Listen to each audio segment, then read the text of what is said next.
Jadi puji Tuhan dan selamat Sabat bagi semua. Renungan hari ini merupakan kelanjutan dari seri pelajaran Ka'bah. Ya, pelajaran ke-11 yang bertemakan 12 suku Israel. Kita akan lihat setiap suku, dan hari ini oleh karena waktu kita lihat dua dulu, ya, Ruben dan Simeon. Pada awalnya saya coba untuk mengcover 6 suku sehingga cukup 2 pertemuan, namun pelajaran dari setiap suku penting bagi kita, oleh karena itu ada baiknya kita pelajari tahap demi tahap, jangan kita rangkumkan atau kita gabungkan yang mana nantinya bisa mengurangi makna-makna tertentu. Jadi hari ini kita lihat 2 suku dulu, nanti kita akan sambung 2 suku berikutnya sampai suku yang terakhir. Kita perlu pelajari ke-12 suku Israel ini karena ada pelajaran yang penting bagi kita, khususnya bagi kehidupan kerohanian kita di penghujung zaman akhir ini. Kita semua percaya Yesus datang segera. Oleh karena itu ada nasihat dari pengalaman hidup mereka. Kembali, karena ini adalah seri pelajaran Ka'bah yang kita sudah ikuti, kita selalu baca ayat inti kita yang terdapat dalam Mazmur 77 ayat 14. Ya Allah, jalanmu adalah kudus. Allah manakah yang begitu besar seperti Allah kami? Ya, dalam bahasa Inggris kembali lebih baik terjemahannya disebutkan, Thy way, O God, is in the sanctuary. Ya. Jalanmu ya Allah ada di dalam Ka'bah. Ya. Dan kita sudah pelajari semuanya itu. Nah, sebelum kita masuk ke dalam pelajaran 11 ini, ada baiknya kita ulangi sedikit intisari dari pelajaran 10 tentang lembu betina merah. Yang pertama, lembu betina merah itu adalah lambang daripada darah Yesus. Itu sebabnya harus merah seluruhnya, tidak ada cacat atau kekurangan. Itu adalah lambang pengorbanan Yesus. Kemudian yang kedua, lembu betina merah, dia belum pernah kena kuk. Ini adalah sebagai lambang kerelaan Yesus. Sebab bila mana seekor lembu terkena kuk, artinya dia pernah dipaksa. Jadi kalau lembu sudah kena kuk, artinya dia pernah kena paksa. Paksa jalan, paksa belok, paksa berhenti, itu karena kuknya itu. Tapi lembu merah betina ini belum pernah kena kuk. Artinya belum pernah dipaksa. Sebab ini adalah kehidupan Yesus. Dia rela datang ke dunia ini untuk menjadi juru selamat kita. Bukan merupakan suatu paksaan. Kemudian yang ketiga, lembu betina merah ini dikorbankan di luar perkemahan. Berbeda dengan korban-korban lainnya yang dibawa ke pelataran Ka'bah. Dikorbankan di sana, tapi lembu betina merah ini di luar perkemahan. Ini maknanya bahwa pengorbanan Yesus bukan hanya untuk orang Israel atau orang Yahudi, tetapi bagi seluruh umat di dunia ini. Dan yang keempat adalah disembelih di tanah yang kasar, berbatu, belum pernah diolah atau dikerjakan. Ini adalah lambang atau simbol daripada kondisi kita manusia. Kita ini adalah tanah yang kasar, berbatu, ya, belum diolah, belum digemburkan. Yesus mati untuk kita, orang-orang yang berdosa ini. Ya.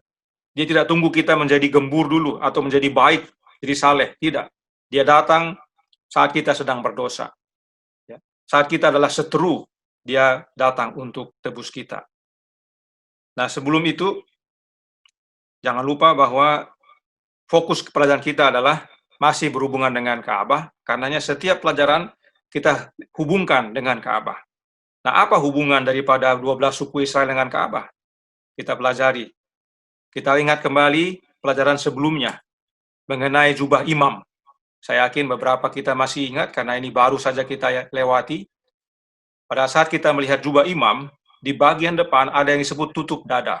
Tutup dada ini menyatu dengan efod. Efod ini adalah kain yang di depan yang berwarna-warni tersebut. Ada warna emas, biru, merah, putih.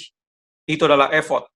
Dan di atas efod ini, pada bahu kiri kanan, ada batu permata. Ya, masing-masing permata itu terukir 6 suku, sesuai dengan urutan kelahirannya. Dan di depan itu ada batu permata juga, pada penutup dada, ada 12 batu yang disusun dalam 4 baris, 1 baris 3 permata. Masing-masing permata itu melambangkan atau mewakili suku Israel. Dari sini kita lihat bahwa masing-masing permata atau masing-masing suku ini ada hubungannya dengan pelayanan imam di Ka'bah, sebab imam membawa, ya. Dan bila mana kita ingat pelajaran sebelumnya, kenapa ini 12 batu ini ada di dada? Sebab umat Allah itu adalah jantung hatinya. Ya. Kemudian ada juga di pundaknya, sebab anak Allah nanti adalah yang memangku, ya, di atas bahunya itulah lambang pemerintahan daripada umatnya. Jadi sangat berhubungan 12 suku ini dengan pelayanan di Ka'bah, sebab imam besar itu menggunakan tutup dada ini. Imam biasa tidak menggunakan tutup dada ini, hanya imam besar. Ya, sebab kita umatnya adalah jantung hatinya. Jadi masing-masing kita jangan lupa ini, sebagaimana kita belajar. Dan karenanya mari kita lihat suku yang pertama. Kejadian 25 ayat 23. Anak-anak Lea ialah Ruben, anak sulung Yakub, kemudian Simeon, Lewi, Yehuda, Isakar, dan Sebulon.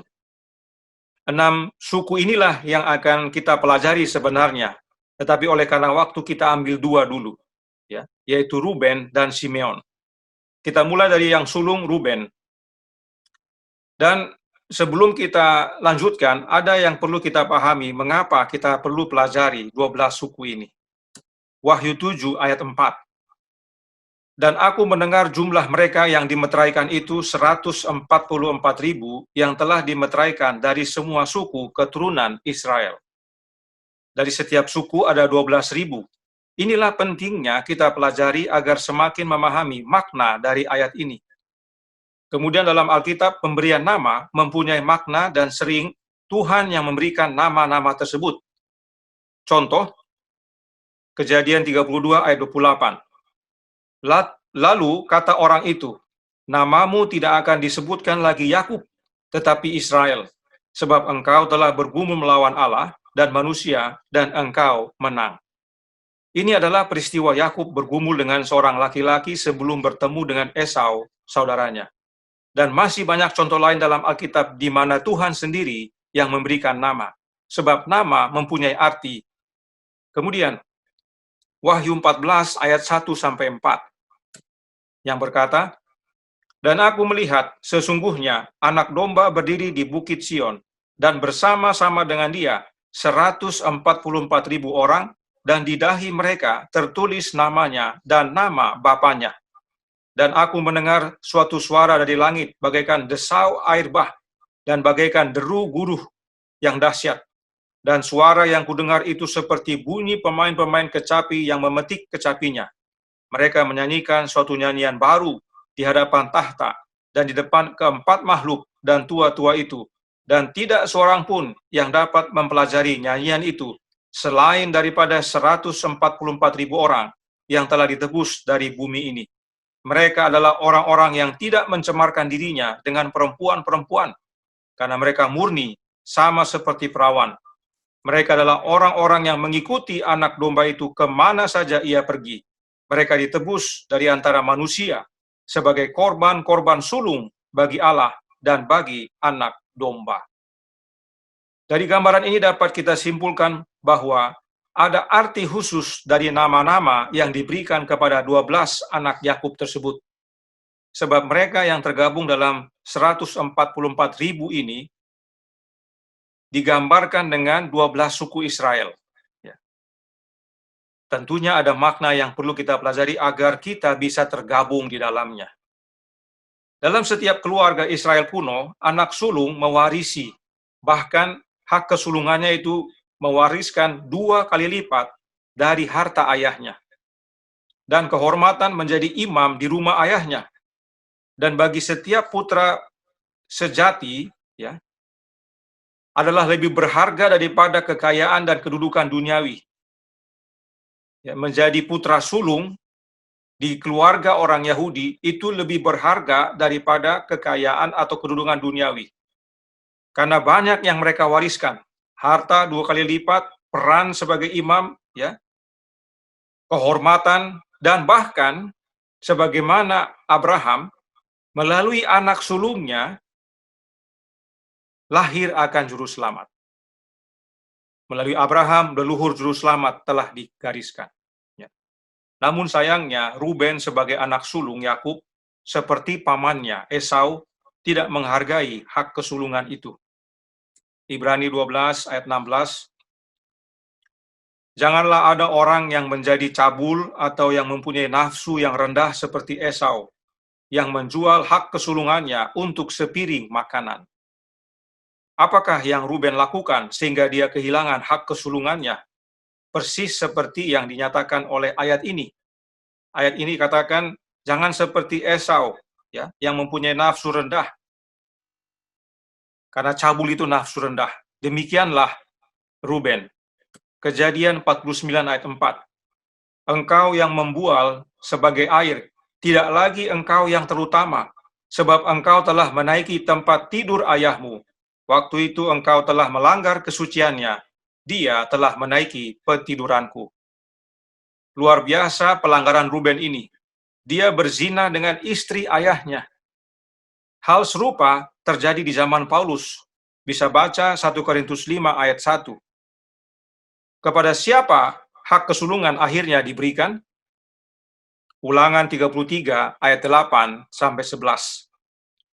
Tentang Lewi ia berkata, biarlah Tumim dan Urimmu menjadi kepunyaan orang yang kau kasihi, yang telah kau coba di masa, dengan siapa engkau berbantah dekat mata air Meriba, yang berkata tentang ayahnya dan tentang ibunya, aku tidak mengindahkan mereka.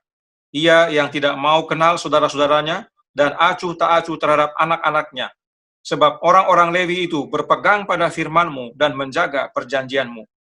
Mereka mengajarkan peraturan-peraturan-Mu kepada Yakub, hukum-Mu kepada Israel. Mereka menaruh ukupan wangi-wangian di depan-Mu, dan korban yang terbakar seluruhnya di atas mezbah-Mu. Berkatilah ya Tuhan kekuatannya dan berkenalah kepadanya. Remukanlah pinggang orang yang melawan dia dan yang membenci dia, sehingga mereka tidak dapat bangkit. Sebagai anak sulung, tadi kita sudah mendengarkan penjelasan bahwa salah satu perannya adalah sebagai imam. Nah, hak imam ini diserahkan kepada Lewi, bukan lagi milik Ruben. Lewi yang menerima peran imam, apalagi yang diserahkan atau tidak dimiliki oleh Ruben, kehormatan sebagai leluhur dari Yesus Kristus. Ya, Abraham hanya memiliki satu anak, artinya anak sulungnya itu juga anak satu-satunya. Dari situlah akan turun leluhur. Ya, namun sayangnya ini terlepas daripada Ruben, dan itu diserahkan kepada Yehuda. 1 Tawarik 5 ayat 2. Memang Yehudalah yang melebihi saudara-saudaranya, bahkan salah seorang dari antaranya menjadi raja, tetapi hak sulung itu ada pada Yusuf.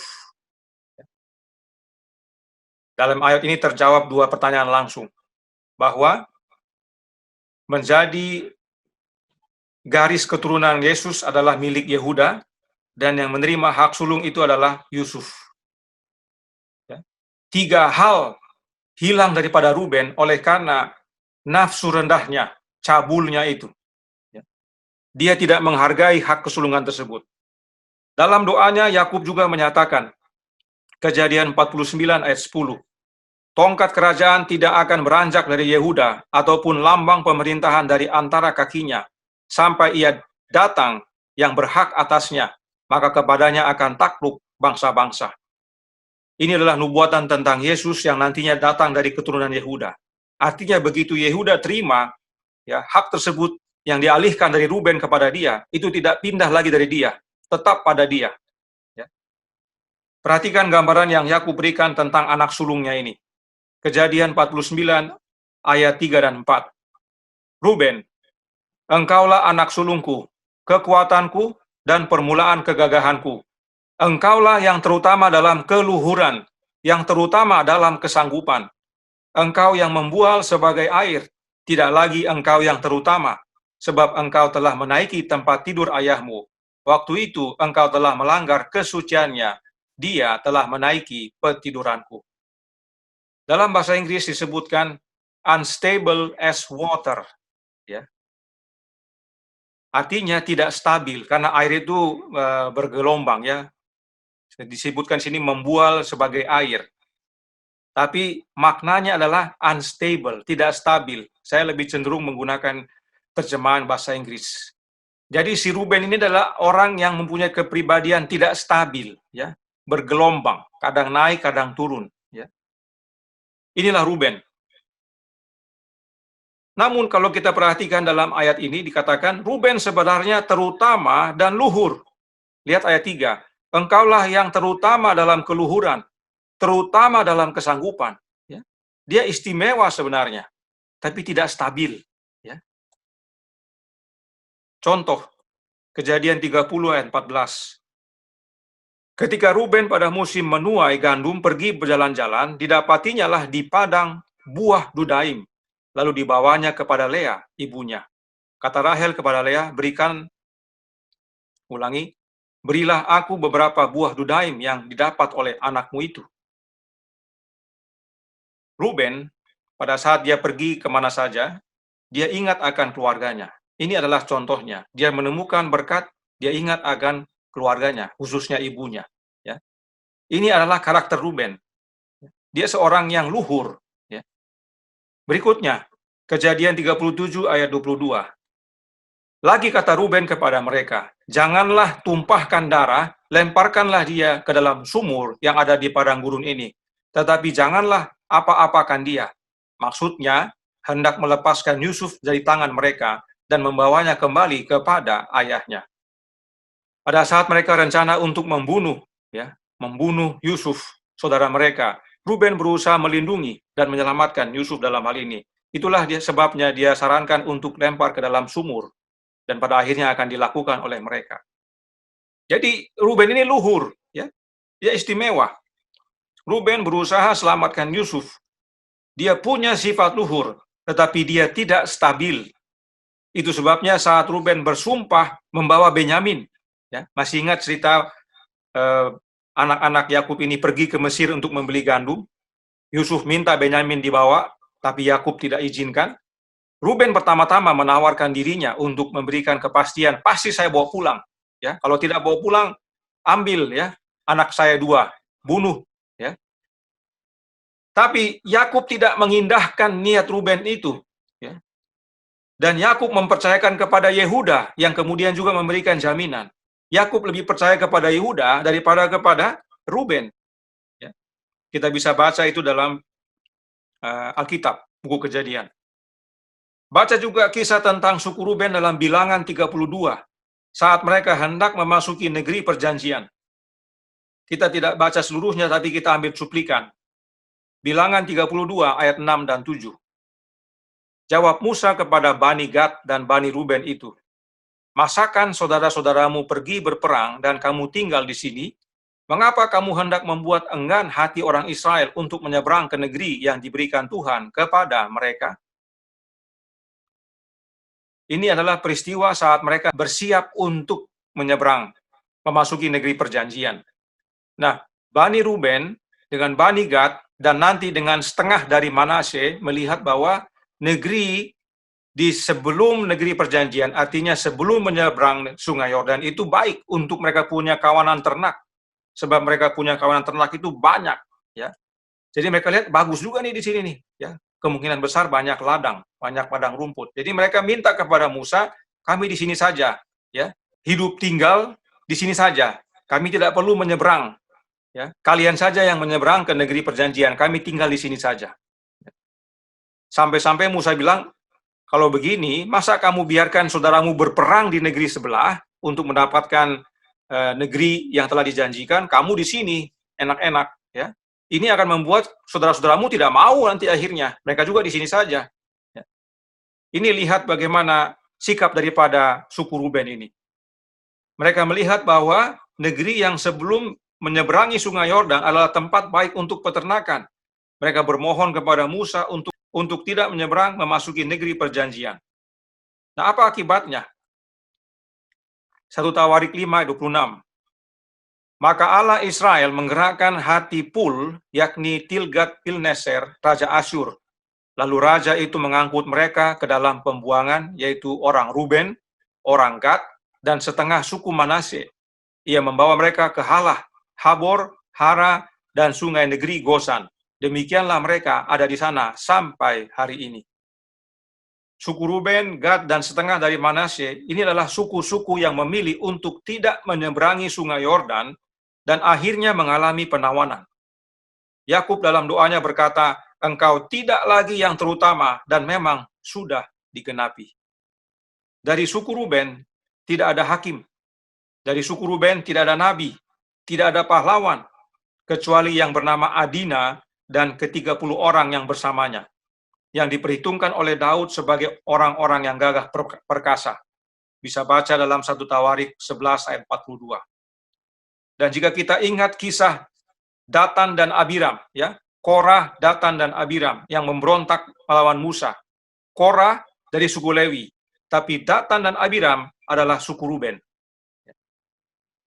Bilangan 16 ayat 1 dan 2. Korah bin Yizar bin Kehat bin Lewi, serta Datan dan Abiram, anak-anak Eliab, dan On bin Pelet, ketiganya orang Ruben, mengajak orang-orang untuk memberontak melawan Musa, beserta 250 orang Israel. Pemimpin-pemimpin umat itu yaitu orang-orang yang dipilih oleh rapat, semuanya orang-orang yang kenamaan. Apa akibat dari pemberontakan ini? Ulangan 11 ayat 6. Pula apa yang dilakukannya terhadap Datan dan Abiram, anak-anak Eliab, anak Ruben, yakni ketika tanah mengangakan mulutnya dan menelan mereka dengan seisi rumahnya, kemah-kemah dan segala orang mengikuti mereka di tengah-tengah seluruh orang Israel. Mereka yang melawan ini akhirnya binasa, tanah terbuka dan mereka ditelan. Ya. Ini adalah keturunan daripada Ruben. Negeri tempat tinggal suku Ruben lebih dekat ke Moab. Dan karenanya mereka terpengaruh dengan penyembahan dewa daripada menyembah Allah yang benar. Dan oleh karena itu mereka benar-benar gagal melakukan pekerjaan yang Tuhan maksudkan bagi mereka untuk mereka lakukan di negeri yang mereka tinggali. Mereka seharusnya mengabarkan Allah yang benar, mereka malah terjerumus untuk mengikuti berhala-berhala. Akibatnya, mereka mengalami penawanan, sebagaimana yang kita sudah baca dalam ayat sebelumnya. Sejarah suku Ruben adalah catatan kegagalan dalam melaksanakan tujuan Tuhan. Karena Ruben, anak sulung, memiliki kesempatan untuk berdiri sebagai pemimpin. Maka suku Ruben yang terletak di perbatasan Moab dapat hidup benar bagi Allah dan menjadi mercusuar untuk memimpin orang kafir kepada Allah yang benar, tetapi tidak. Ya.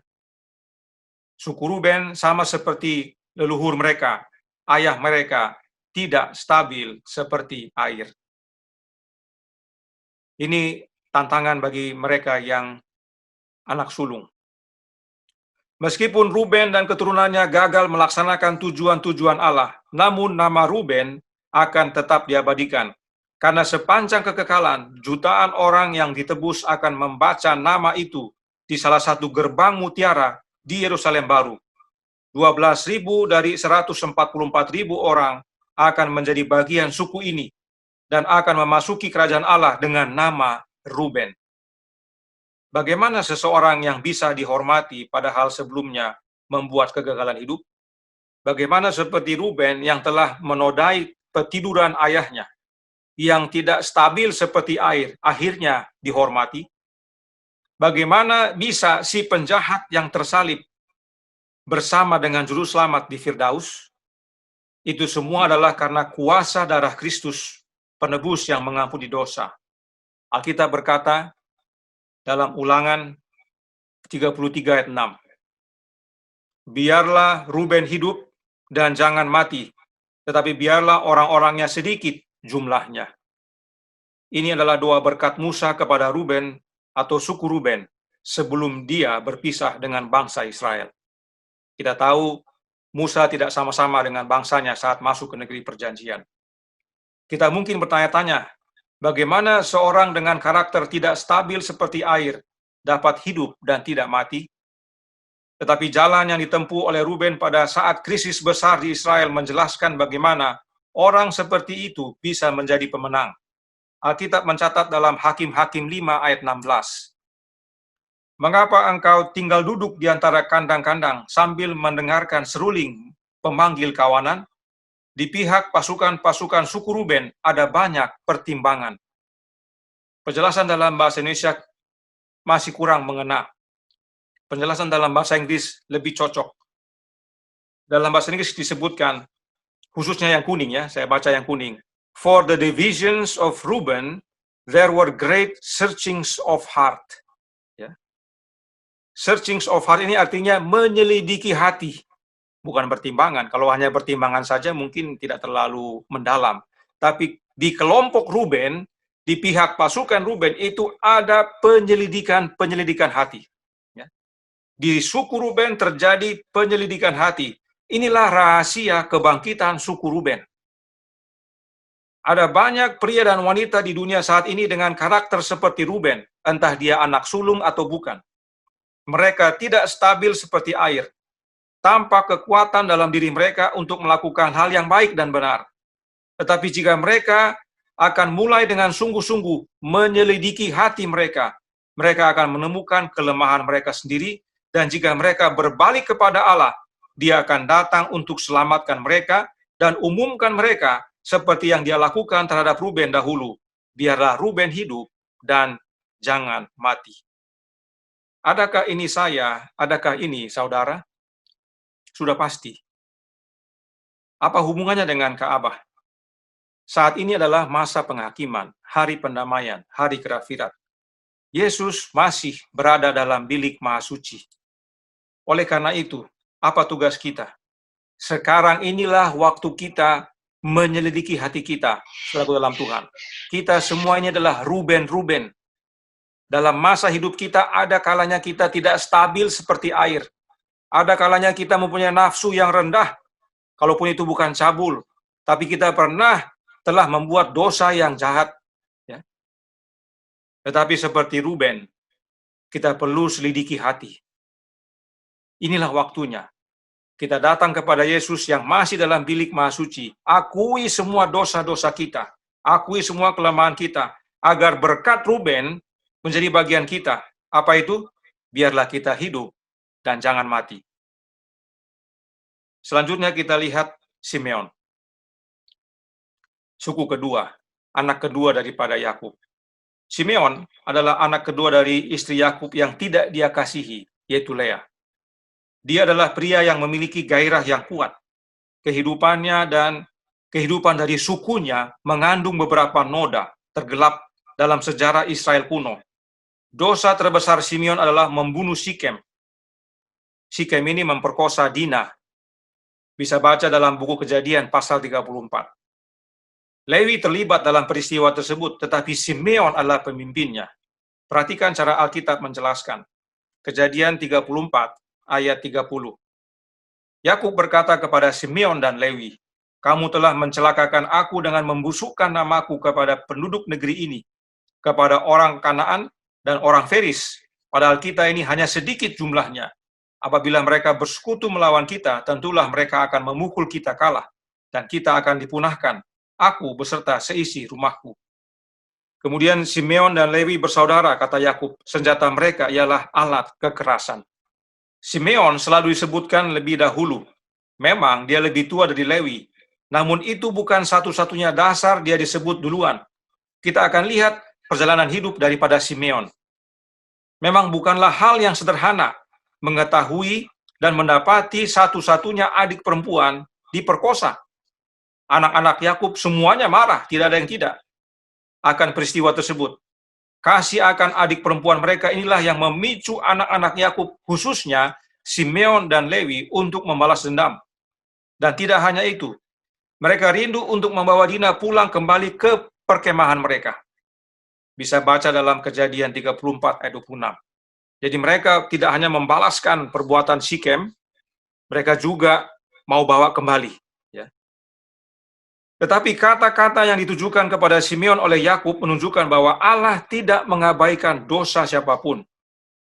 Fakta bahwa satu-satunya saudara perempuan mereka diperkosa bukanlah alasan untuk melakukan tindakan balas dendam yang mengerikan. Kita seringkali mempunyai perasaan, pemahaman yang sama dengan Simeon. Ya, kita merasa bahwa ada dasar untuk melakukan sesuatu yang jahat kepada orang lain. Karena dia buat begini, maka saya berhak membalas dengan berbuat begini. Tidak demikian dengan Allah. Ya. Allah punya cara untuk membereskan, karena balas dendam adalah milik Dia, bukan kita. Perhatikan doa berkat Yakub bagi Simeon. Kejadian 49 ayat 5 dan sampai 7. Simeon dan Lewi bersaudara. Senjata mereka ialah alat kekerasan. Janganlah kiranya jiwaku turut dalam permupakatan mereka. Janganlah kiranya rohku bersatu dengan perkumpulan mereka. Sebab dalam kemarahannya, mereka telah membunuh orang, dan dalam keangkaraannya, mereka telah memotong urat keting lembu. Terkutuklah kemarahan mereka, sebab amarahnya keras. Terkutuklah keberangan mereka, sebab berangnya bengis. Perhatikan yang kuning. Aku akan membagi-bagikan mereka di antara anak-anak Yakub, dan menyerahkan mereka di antara anak-anak Israel. Dan ini terjadi.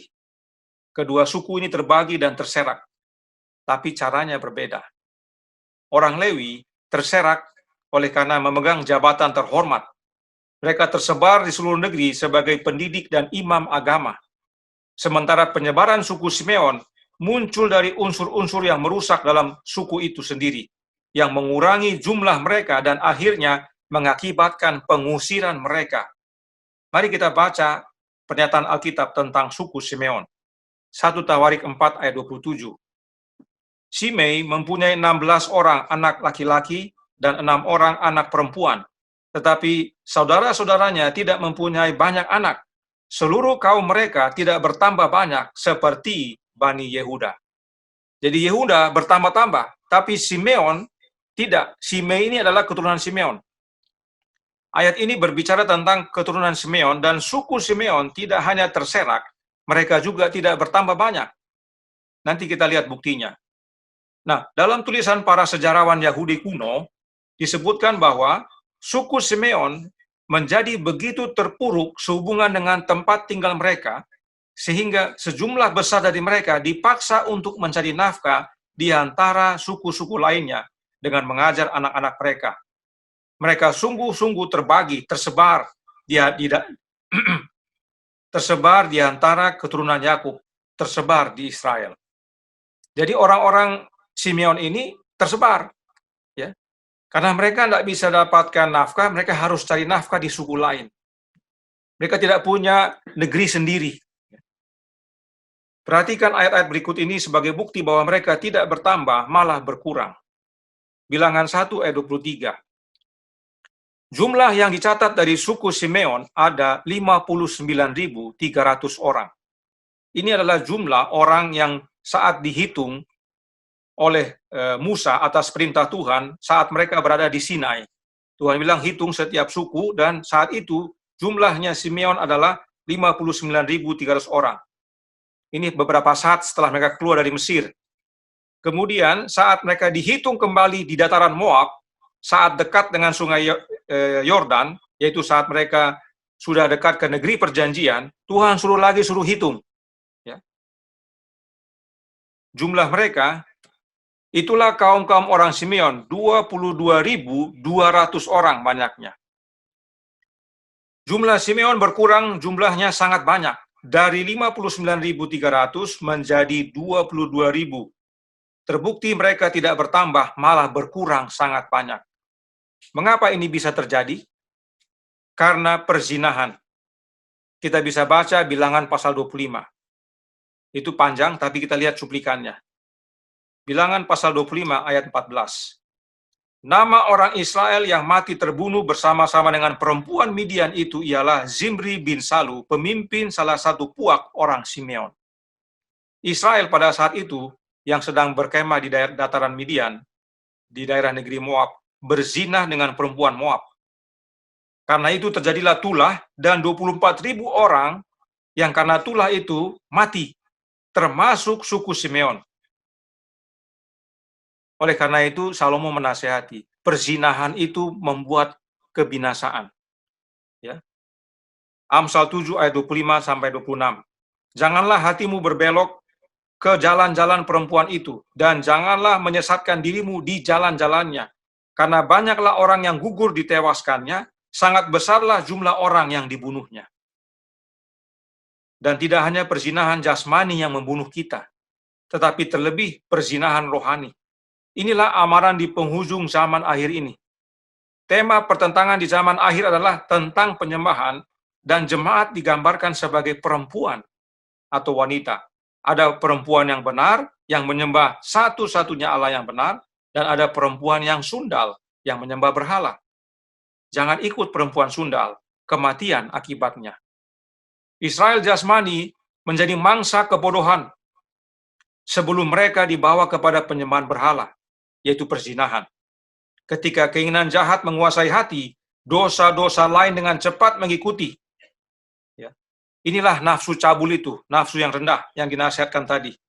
Nah, bagaimana dengan Israel rohani? Sama. Seperti tadi kita sudah diskusikan. Jangan pernah menyebut diri Israel rohani kalau tidak mengalami apa yang Israel jasmani alami. Kita disebut Israel rohani karena kita adalah umat pilihan Allah, dan apa yang terjadi kepada Israel jasmani terjadi pada kita. Harapannya adalah kita masih mempunyai kesempatan. Kita sebagai umat pilihan masih diberi kesempatan. Jangan sampai ditolak. Alkitab menasihatkan, Matius 5 ayat 8. Berbahagialah orang yang suci hatinya, karena mereka akan melihat Allah. Kenapa penting sekali mengenai hati ini? Amsal 16 ayat 23. Hati orang bijak menjadikan mulutnya berakal budi, dan menjadikan bibirnya lebih dapat meyakinkan. Ya, hati orang bijak membuat mulutnya berakal budi. Penting memiliki hati yang suci, hati bijak. Kemudian Amsal 25 ayat 28. Orang yang tak dapat mengendalikan diri adalah seperti kota yang roboh temboknya. Karena hati, orang bisa lepas kendali. Dia tidak bisa kendalikan hatinya, dia bisa lepas kendali. Dan orang yang tidak bisa kendalikan hatinya, lepas kendali, itu membawa kehancuran bagi dirinya. Inilah yang terjadi pada Israel jasmani. Terlebih kepada kita nasihat ini yang mengaku Israel rohani. Bagaimana kondisi hati kita? Ruben tadi dia selidiki hatinya. Penting bagi kita memeriksa hati masing-masing. Beberapa orang mengira bahwa penghilangan nama Simeon dalam doa berkat Musa, kalau kita baca berkat Musa, nama Simeon tidak disebut, adalah karena ketidaksenangan Musa pada perilaku perzinahan suku Simeon di daerah Moab. Namun perhatikan catatan firman Tuhan yang menyatakan dalam 2 Tawarik 15 ayat 9. Ia mengumpulkan seluruh Yehuda dan Benyamin dan orang-orang Efraim, Manasye dan Simeon yang tinggal di antara mereka sebagai orang asing. Sebab dari Israel banyak yang menyeberang memihak kepadanya ketika mereka melihat bahwa Tuhan Allahnya beserta dengan dia. Ini adalah peristiwa di mana Raja Asa membawa Yehuda. Ya. Ini setelah kerajaan Israel terpecah menjadi 10 dengan 2. Raja Asa membawa Yehuda menyembah kepada Allah yang benar. Dan dari Israel, yaitu suku-suku ini, Benyamin, Efraim, Manasye, dan Simeon, mereka pergi karena mereka lihat bahwa Allah yang benar memihak kepada Raja Asa. Simeon mengikuti dalam pergerakan yang benar ini. Pergerakan untuk menyembah Allah yang benar, bukan menyembah berhala. Kemudian pada zaman Raja Yosia, 2 Tawarik 34 ayat 6 dan 7.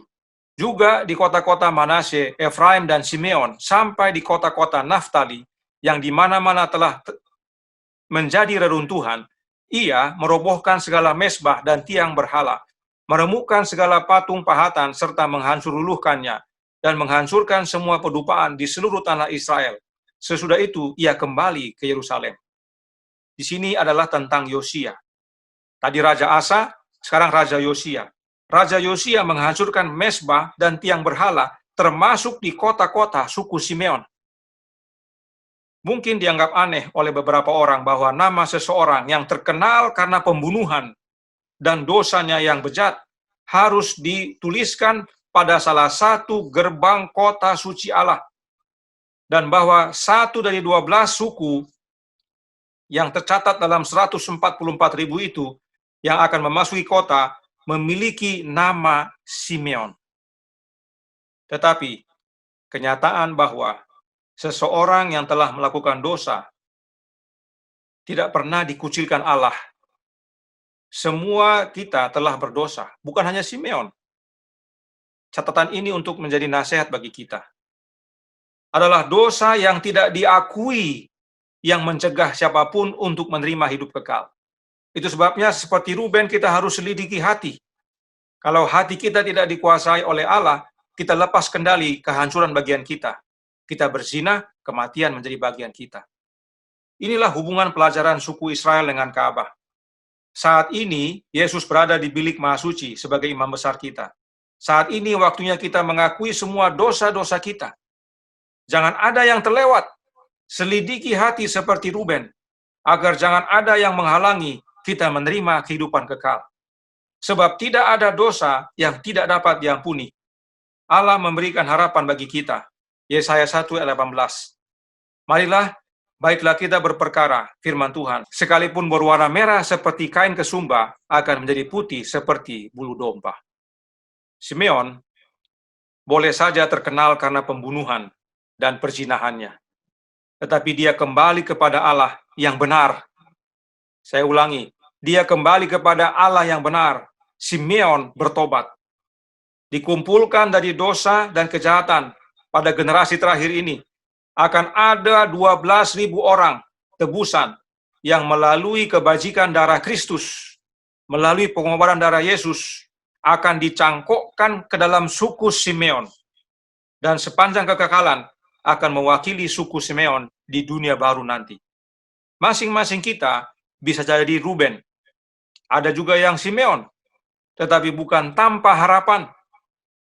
Dalam Yesus kita memiliki harapan. Yesus imam besar kita saat ini masih dalam bilik Maha Suci. Jangan sia-siakan, sebab dia sudah menang. Dialah yang suaranya didengar oleh Bapa. Hanya melalui dia doa kita sampai kepada Bapa. Datanglah kepada Yesus, pandanglah pada Yesus, yang sekarang sedang mengantarai kita di bilik Maha Suci. Berdoa kepadanya dan minta rohnya, maka kita menjadi baru. Dan ingat baik-baik ini, saat kita nanti masuk pintu gerbang kota baru, perhatikan pintu mana kita masuk. Nama siapa tercatat di atas pintu itu. Kalau tertulis nama Ruben, tersenyumlah. Rupanya selagi saya di dunia, saya hidup seperti Ruben. Tapi puji Tuhan, karena Yesus, saya tidak mati. Ya, sebagaimana janji kepada Ruben, tetap dia hidup dan jangan mati. Kalau kita masuk pintu dan lihat Simeon, oh rupanya selama saya hidup di dunia, saya seperti Simeon. Saya suka membunuh, saya suka berzina. Tapi saya punya harap dalam Yesus. Yesus pulihkan saya menerima akan pendamaiannya, dan saya kembali kepada Allah yang benar. Saya memasuki pintu ini sebagai suku Simeon. Kiranya ini menjadi kekuatan bagi kita. Kita akan lihat lagi suku-suku yang lain. Karena masing-masing kita akan memasuki pintu gerbang. Di suku mana kita?